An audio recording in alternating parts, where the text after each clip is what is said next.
Assalamualaikum warahmatullahi wabarakatuh. Alhamdulillahi rabbil alamin.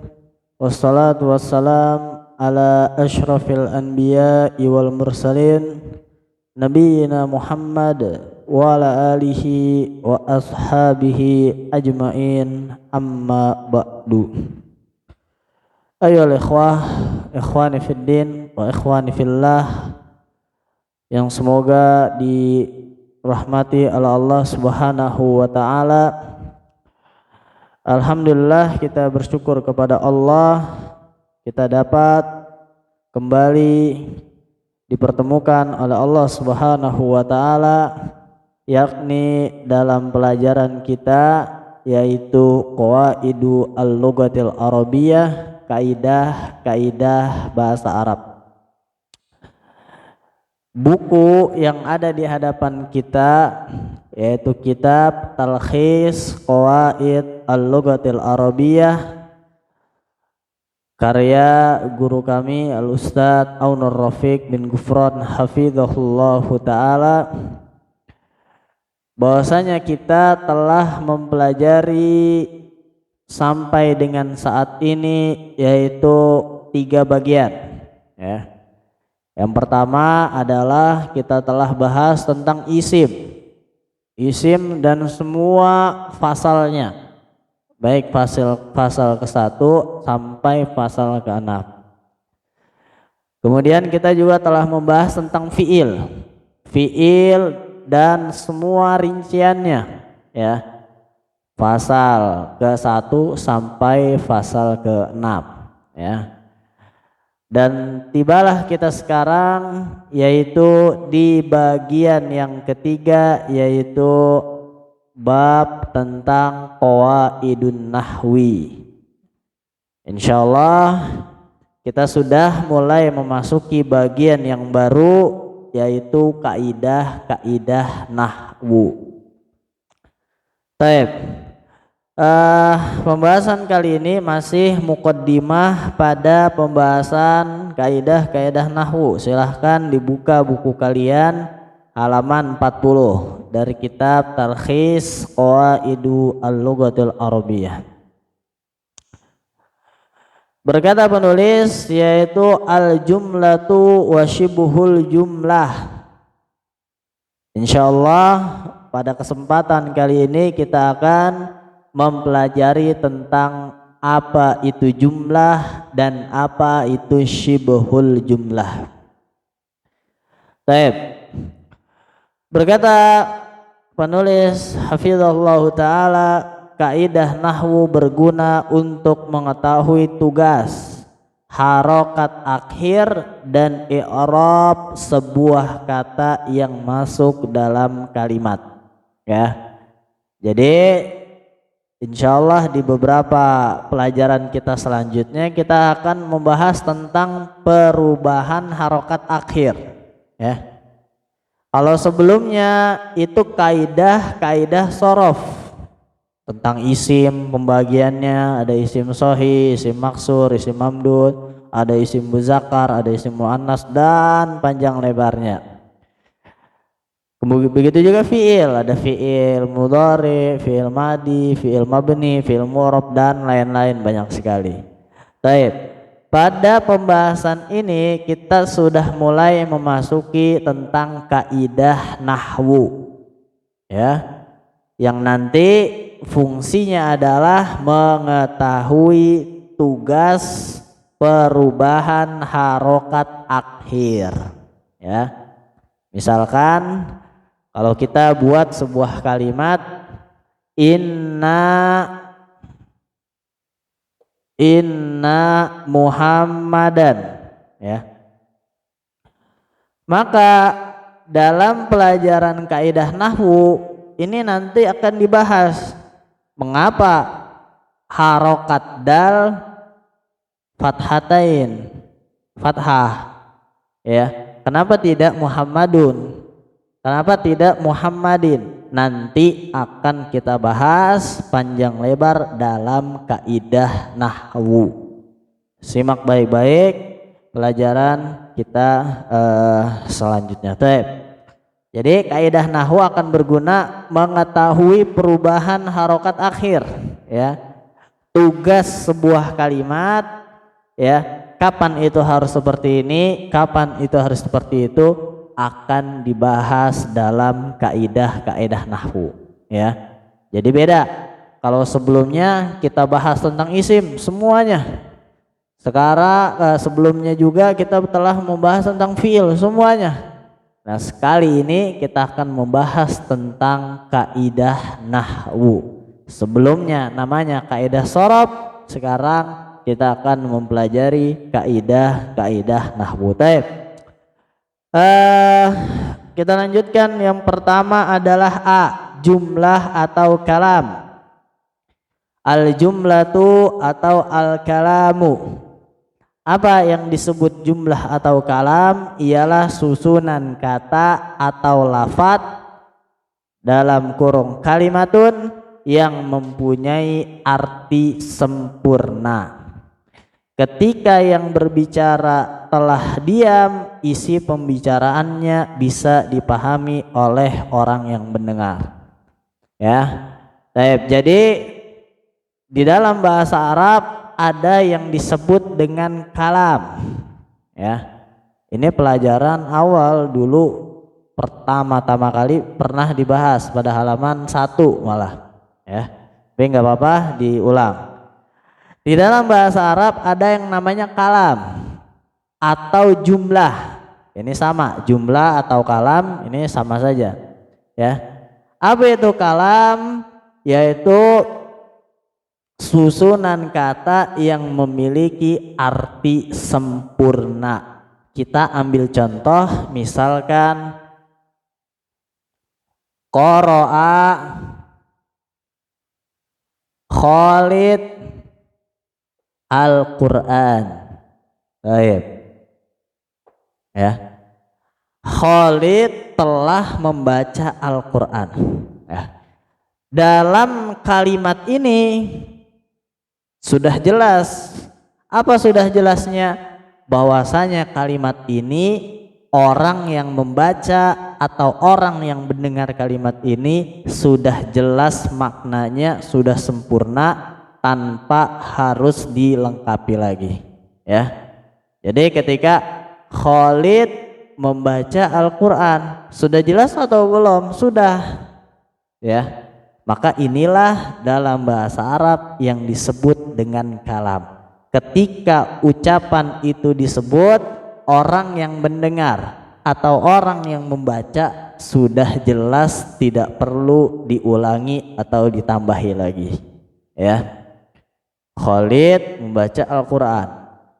Atau misalkan kita buat contoh,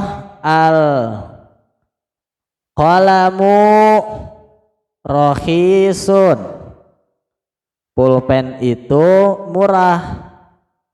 Pulpen harganya 2.000 misalkan. Baik, dalam kalimat ini al-qalamu rohisun, ini adalah susunan kata yang memiliki arti sempurna, ya. Mengapa ini disebut sudah sempurna? Karena orang yang membaca atau orang yang mendengar sudah dapat memahami kalimat tersebut. Inilah yang disebut dengan jumlah atau kalam, ya. Dalam bahasa Arab disebut dengan kalam, ya. Baik. Kalau begitu, kalau belum sempurna berarti bukan kalam, iya, ya. Belum sempurna atau belum jelas atau belum bisa dipahami, tidak bisa disebut kalam. Misalkan barang siapa yang belajar, mandarosa misalkan, barang siapa yang belajar, ya. Baik, kira-kira sudah sempurna atau belum? Jelas belum. Barang siapa yang belajar, maka tentu orang yang mendengar akan bertanya-tanya, ini apa kelanjutan dari lafaz ini? Berarti barang siapa yang belajar belum sempurna, kalau belum sempurna tidak bisa disebut dengan kalam dalam bahasa Arab, ya, atau jumlah, sama aja, ya. Jadi itu, ya, syarat sebuah kalam harus sempurna, harus mufidun. Ketika sudah sempurna barulah bisa dikatakan sebuah kalam, ya. Makanya dia susunan kata, nggak bisa berdiri sendiri. Misalkan al-qalamu, pulpen saja, ya nggak bisa. Ini bukan susunan kata. Susunan kata, tapi susunan kata tersebut harus sudah sempurna. Al-qalamu rakhisun, pulpen itu murah. Al-masjidu shagirun, masjid itu kecil, dan seterusnya dan seterusnya. Inilah yang disebut dengan kalam, susunan kata yang memiliki arti sempurna. Orang yang membaca atau orang yang mendengar sudah paham, dapat memahami kalimat tersebut. Nah, tab ini sebagai pembukaan, ya, karena memang dahulu pernah dibahas pada halaman 1 paling awal. Dalam buku ini pernah dibahas pas kalian kelas 2, jumlah atau kalam, susunan kata yang memiliki arti sempurna. Di sini diulangi kembali. Baik. Jumlah atau kalam ada 2 macam. Ya, yang pertama adalah jumlatun ismiyah, yaitu jumlah ismiyah. Yang kedua adalah jumlatun fi'liyah, yaitu jumlah fi'liyah. Baik. Yang pertama, jumlatun ismiyatun, jumlah fi'liyah. Apa itu jumlah fi'liyah? Apa itu jumlah ismiyah? Jumlah yang diawali dengan isim atau dhamir. Jumlah yang diawali dengan isim atau dhamir. Ingat, yang namanya jumlah sudah sempurna. Baik, jumlah yang diawali dengan isim. Ya, tadi misalkan tadi jumlah ada 2, jumlah ismiyah dan jumlah fi'liyah. Jumlah ismiyah jumlah yang diawali dengan isim. Contoh al-qalamu maksurun. Maksurun. Pulpen itu patah. Baik, sekarang al-qalamu isim atau fi'il, maka jelas dia isim. Kenapa? Karena ada alif lamnya. Nah, ketika jumlah ini didahului dengan isim, inilah namanya jumlah ismiyah. Al-qalamu maksurun, pulpen itu telah patah. Ya, sudah sempurna. Ya, tapi namanya jumlah ismiyah. Kenapa? Karena diawali dengan isim. Contoh lain misalkan al-baitu kabirun, rumah itu besar. Maka lihat contoh di sini, al-baitu isim.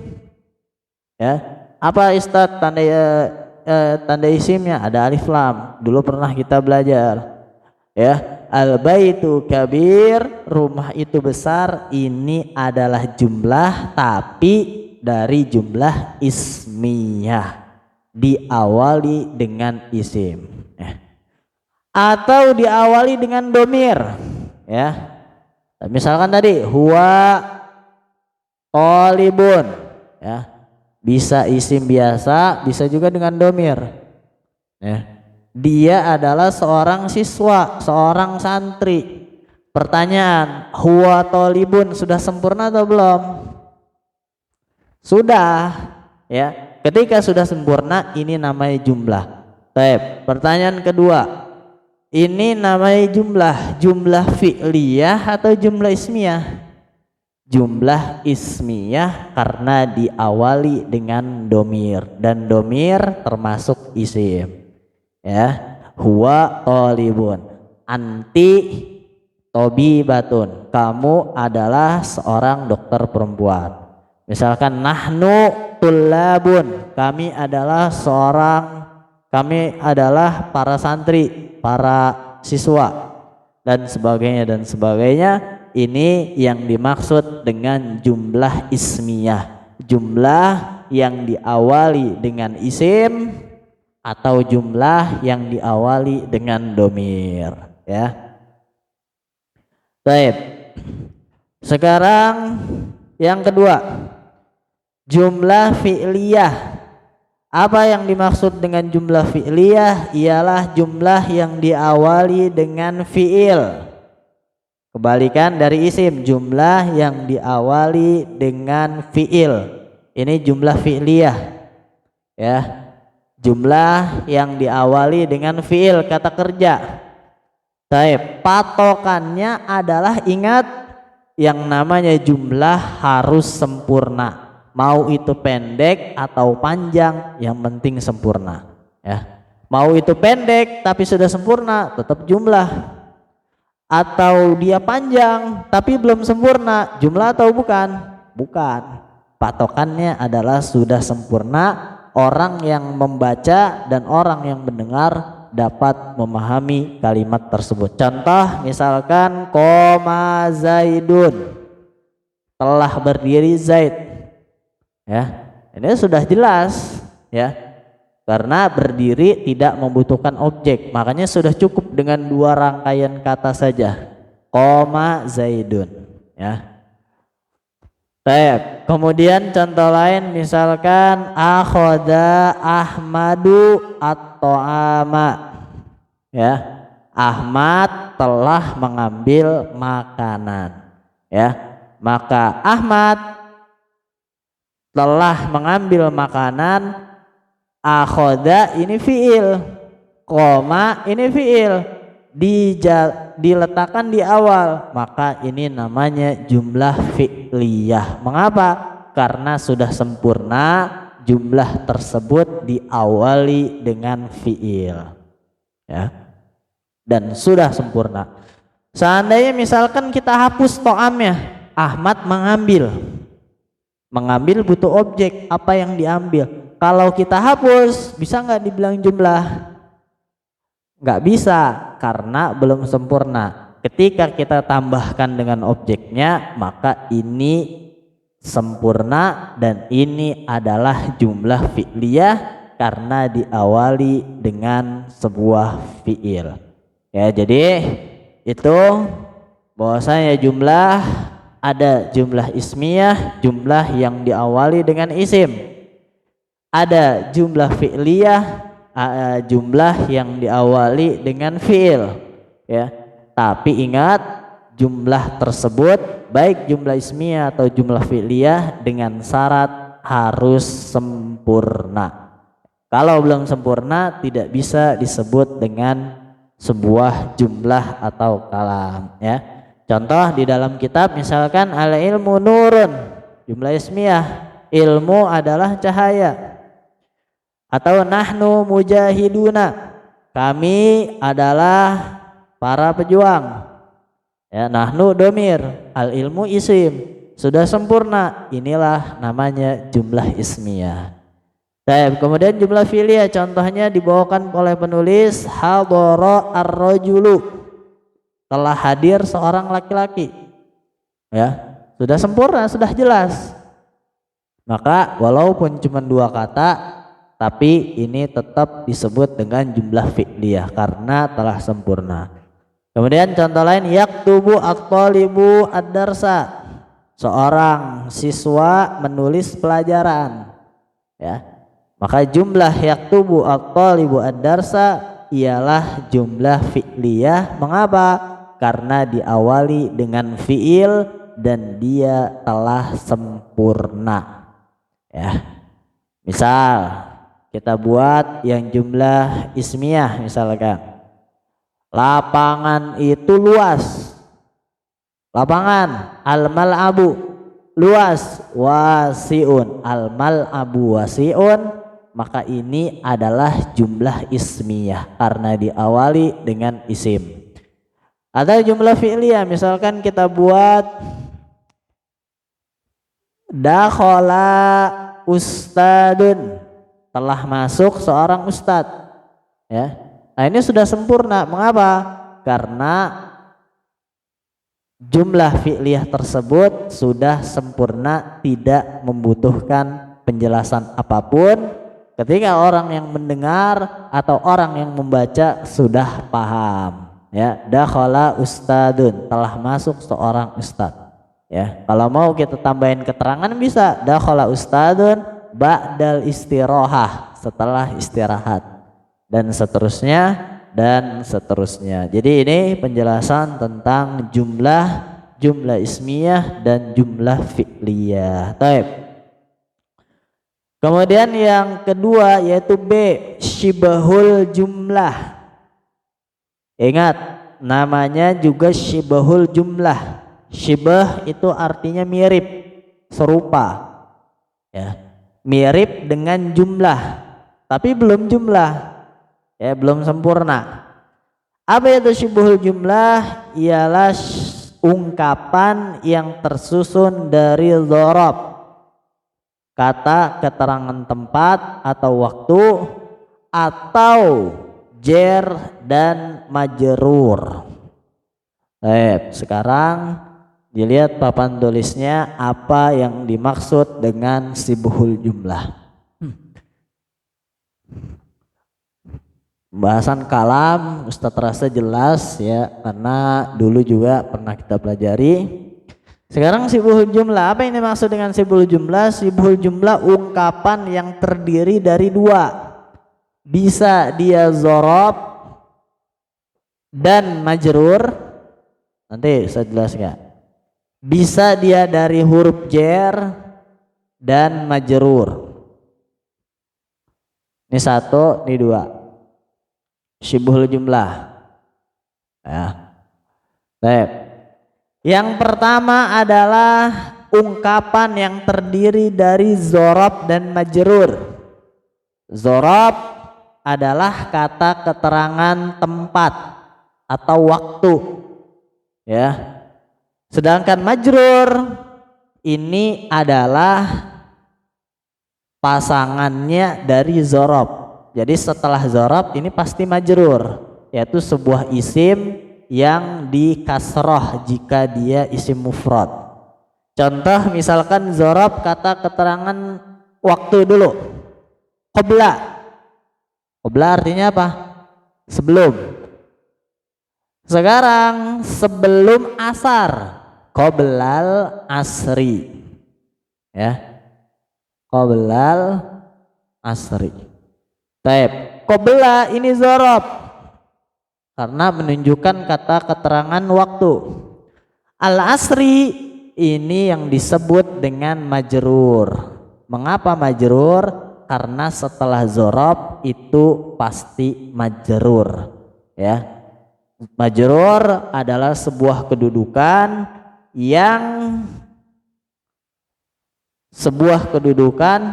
yang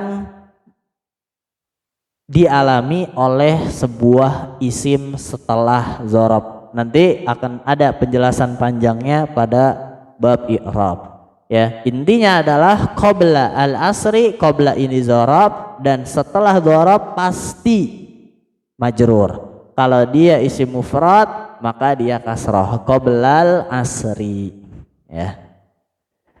Baik. Atau kata keterangan tempat. Misalkan apa? Tahta. Tahta itu kan menunjukkan tempat. Artinya apa? Di bawah. Di bawah meja, ya. Di bawah meja. Tahta dzarab, ya, karena menunjukkan tempat. Al-maktabi ini namanya majrur, ya. Sekali lagi, majrur adalah sebuah kedudukan bagi sebuah isim yang dijer, ya.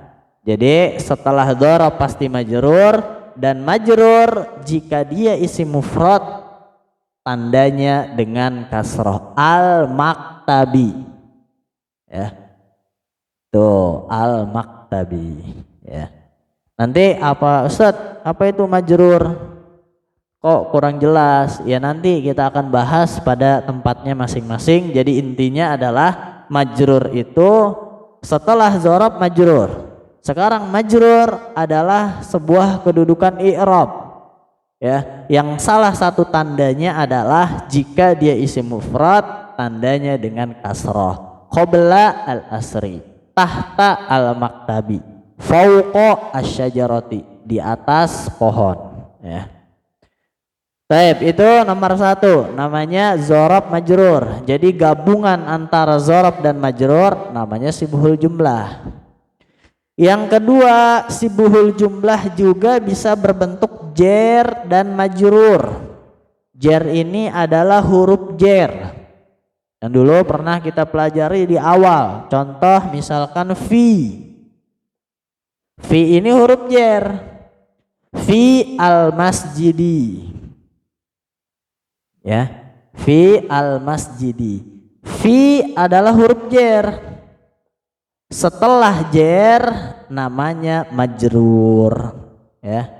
Setelah huruf jar namanya majrur. Mengapa majrur? Karena dia kemasukan huruf jar dan majrur ini tandanya dengan kasroh jika dia isim mufrad. Al masjid mufrad 1, tandanya dengan kasroh. Ini kedudukannya majrur. Jar majrur. Fil masjidi, ya. Misalkan alal kursiyi, ya, di atas kursi. Atau misalkan li bisa juga untuk, ya. Li Muhammadin, milik Muhammad, ya. Baik, nanti panjang lebarnya kita akan pelajari dalam pelajaran i'rab apa itu majrur. Tapi setidaknya kita mengetahui bahwa syibhul jumlah terdiri dari 2. Yang pertama dzarab dan majrur, ya. Yang kedua jar dan majrur, ya. Dzarab itu kata tempat atau kata keterangan waktu. Jar di sini maksudnya adalah huruf jar. Setelah dzarab, setelah jar namanya majrur i'rabnya, ya. Dan majrur jika itu isim mufrad tandanya dengan kasroh. Misalkan tadi an atau min dulu dah, min dari, ini huruf jar. Dari rumah, minal bait, ta ini harokatnya apa? Minal baiti, ini huruf jar. Setelah jar namanya adalah majrur. Karena al bait ini isim mufrad maka tandanya dengan kasroh. Minal baiti, minal masjidi, minal mal'abi, minas sakan, minal maksofi, dan seterusnya. Ini namanya majrur. Mengapa bisa majrur? Karena kemasukan huruf jar. Allahu ta'ala a'lam wa ahkam. Ini pelajaran kita. Dan contoh yang dibawakan penulis misalkan qabla az-zuhri, sebelum zuhur. Ini dzarab majrur, menunjukkan waktu.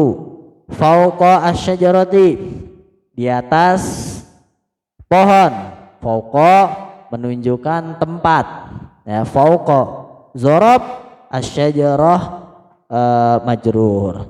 Kemudian contoh yang lain yaitu contoh yang jar dan majrur. Alal maktabi, di atas meja. Ala huruf jar, al maktabi majrur, tandanya dengan kasrah. Fil manzili, fi huruf jar, al manzili majrur, tandanya dengan kasrah karena dia isim mufrad. Taib. Ini yang dapat Ustadz sampaikan pelajaran hari ini tentang jumlah dan syibhul jumlah. Dan Ustadz harapkan kepada santri yang di rumah untuk senantiasa bersemangat dan bersungguh-sungguh dan terus belajar dan belajar. Rasulullah Shallallahu Alaihi Wasallam bersabda, innamal ilmu bitta'allum. Hadis yang hasan diriwayatkan oleh sahabat Abu Hurairah. Sesungguhnya ilmu itu dengan belajar. Ya, jadi tetap bersemangat belajar bahasa Arab. Insya Allah nanti kita akan mendapatkan hikmahnya. Wallahu ta'ala a'lam. Kita akhiri dengan doa kafaratul majlis. Subhanakallahumma wa bihamdika asyhadu an la ilaha illa anta astaghfiruka wa atubu ilaik. Assalamualaikum warahmatullahi wabarakatuh.